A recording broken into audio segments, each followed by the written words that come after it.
আম বলতে চাঁপাইনবাবগঞ্জকেই বোঝায়। এই চাঁপাইনবাবগঞ্জে প্রায় ৩০০ প্রজাতির আম আছে। সাম্প্রতিক সময়ে নওগাঁ আম চাষে অনেক দূর এগিয়ে গেছে, কিন্তু নওগাঁতে আমের চাষ হচ্ছে মাত্র ২টা জাত, বাড়ি আম ৩ এবং বাড়ি আম ৪। এই ২টা জাত দিয়ে তারা তাদের আমের যেহেতু তারা অনেক বড় এরিয়া, যার কারণে তারা আমের উৎপাদন একটু অনেক বেশি করে ফেলতেছে।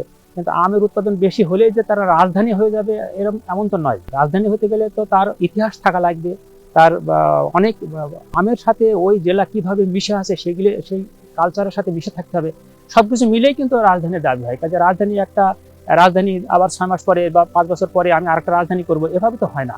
বেশি হলে যে রাজধানী হয়ে যাবে তা কিন্তু নয়।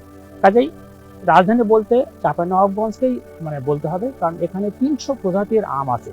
আর দীর্ঘ সময় ধরে এই দেশে এই চাঁপাইনবাবগঞ্জে আম পাওয়া যায়। আর নওগাঁর আম স্বল্প সময়ের জন্য।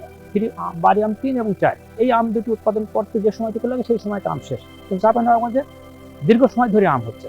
আম চাষের জন্য যে ওয়েদারটা দরকার, সেটি চাঁপাইনবাবগঞ্জের ওয়েদারটা সব থেকে ভালো, যার কারণে চাঁপাইনবাবগঞ্জের আমের মিষ্টিটা অন্যান্য আমের থেকে বেশি এবং এই আমটার চাহিদাটাও বেশি। কাজেই মাটির গুণাগুণের কারণে আমের টেস্ট কম বেশি হবে এবং সেই তুলনায় চাঁপাইনবাবগঞ্জ সব থেকে ভালো।